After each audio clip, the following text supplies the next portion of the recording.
already know that he has speed, he's got power. I know he's moving up in weight class, can he carry it? But those intangibles, I believe that he has them. Look at, and then Canelo's older. Crawford has the ability, but he's small, and he can look bigger in. Crawford could look bigger in the weigh-ins and all that stuff, but it's always a difference. When you get that fight with somebody, you can tell. Same thing with Jamel. Jamel fought him, the twin. He fought Crawford, and in all the stuff, the weigh-ins and the press conference. Too fast and too smart for Canelo. Even Canelo is a good boxer.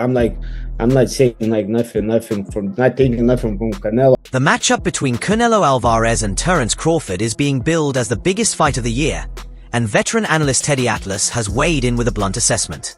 He argued that Crawford's skill set, discipline, and ability to adjust in any situation give him the tools to win, regardless of the weight difference. Atlas went further, suggesting that Canelo is no longer the fighter he once was, saying the Mexican star has lost some of the hunger that originally pushed him to greatness. Pointing to Canelo's recent showings, Atlas even suggested that Crawford is the sharper, more driven fighter heading into this clash, and in his eyes, the favorite to come out on top. That the urgency's not there, the fire's not there. At least it wasn't there a week ago. At least I say that. It wasn't there a week ago. Maybe it'll be there now.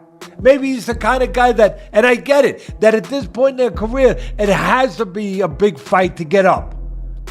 That Canelo can't get up for these fights. He couldn't get up for that fight. All right, if you want to go down that road, go ahead. But my road is still possible. That he got old, that it just doesn't have that fire no more. Oh my God, I'm going to say this one. That maybe he's a little overrated.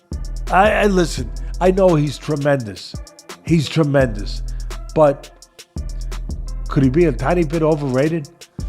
If you look at some of his biggest fights, the fights where you had to be great to win, that you fought great fighters or near great fighters, you can make the argument that he lost the first Triple G. He didn't embarrass himself, but he got a draw. Second one, you can make the argument he lost that. I know it was a different kind of fight, and he got better. But you can make that. You can make the argument he lost to Lara. He did lose to Mayweather. You can make the argument it was too young in his career.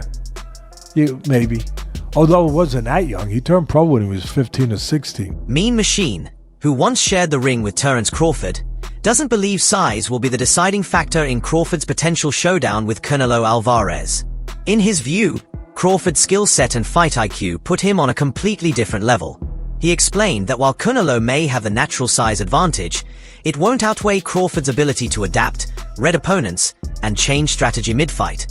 According to Mean Machine, Crawford is one of the most calculated boxers of his era, able to dictate pace, control distance, and disrupt rhythm in ways that frustrate even the most dangerous opponents. He stressed that these qualities often matter far more than raw physical strength. For that reason, he sees the matchup leaning toward the man with sharper tools. And in his eyes, that man is Terence Crawford. It's not good for Crawford. Canelo's too big. Right now, my position changed. I think Crawford is too fast and too smart for Canelo. Even Canelo is a good boxer. I'm not saying like nothing from not taking nothing from Canelo, but the way when you say oh, he's too big, when you see Usyk fights and what Usyk did to the big guys like Joshua and Fury, so the size of that doesn't matter. I think the skill level matters, and Crawford, he gained weight, but I think he's gonna be even faster, and his head works good in the ring. He's boxing IQ is just on top. So I would say 50-50, but right now I'm kind of leaning more to Crawford. And that's just because of what you saw Usyk do? It's not I'm just giving an example. Size doesn't matter in the boxing. When they say Canelo is big and he's fighting 175, 168, and Crawford just moving from 147, 154. So I'm just putting an example that size doesn't matter, and that the fighter makes the fight. I think it's just that I see that Crawford's training and that he's big too right now. So he gained weight, but not lots of people gain weight like that.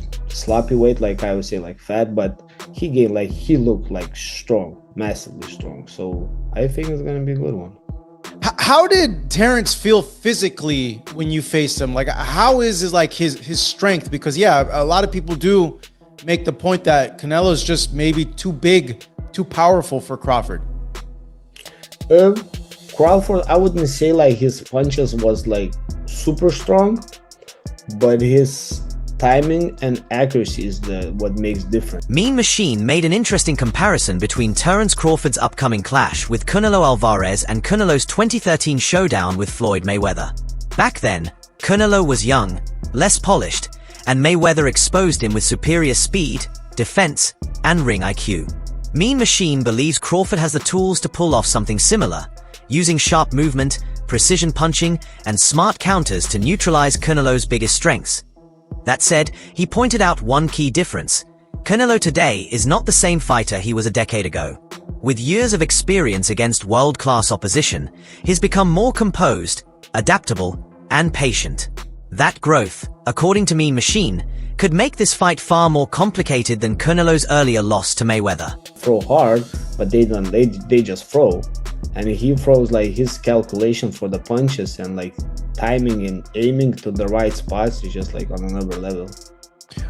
Do you think that's going to be the thing that complicates the fight the most for Canelo? I think so, yeah. And we can go back a little bit to Mayweather Canelo, and Canelo was young and like Mayweather smart, but it can be like familiar fight like that. Even Canelo right now have more experience, and Crawford is still on his prime. So yeah, we'll see. From just your experience, knowing boxing, like how do you think the fight will play out? Do you think it'll be a slow fight? Do you think it'll be tactical? Like, do you think Crawford?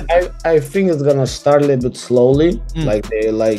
They're gonna be careful with each other just to kind of like measure each other and see where they at. And like that's why like they're like champs and they're like great ones. They just don't go like crazy like from the first round. Regis Prograis sees the matchup from a different angle. The former world champion isn't convinced Crawford's power will carry up against a naturally bigger, iron-chin fighter like Canelo Alvarez. In Prograis' eyes, Canelo has already taken clean shots from some of the heaviest punchers in the sport, guys who were naturally larger than Crawford and rarely shown signs of being shaken. That said, Prograis doesn't dismiss Crawford entirely. He admits that while Crawford may not be able to hurt Canelo with raw power, his skill set makes him a serious threat. Crawford's ability to switch stances, adjust mid-fight, and stick to a precise game plan gives him the kind of tactical edge that could win rounds, even against someone as tough and durable as Canelo. I think that Crawford has the ability to outbox Canelo. You gotta look at, and then Canelo's older. Crawford has the ability, but he's small, and he can look bigger in. Crawford could look bigger in the weigh-ins and all that stuff, but it's always a difference. When you get that fight with somebody, you can tell. Same thing with Jamel. Jamel fought him, the twin. He fought Crawford, and in all the stuff, the weigh-ins and the press conference, Jamel looked like the bigger man. His head, his neck, everything looked bigger. But when they got in the fight, you can tell. You can see who really was the bigger man. And I think that's the same thing. Crawford is putting on weight, but it's not weight. Like Canelo had the weight already. He doesn't have to put on muscle. He doesn't have to do that. He's already big like that. But I think that Crawford does have the style.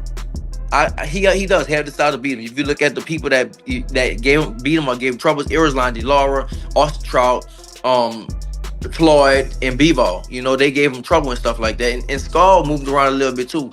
So I think that Crawford has that.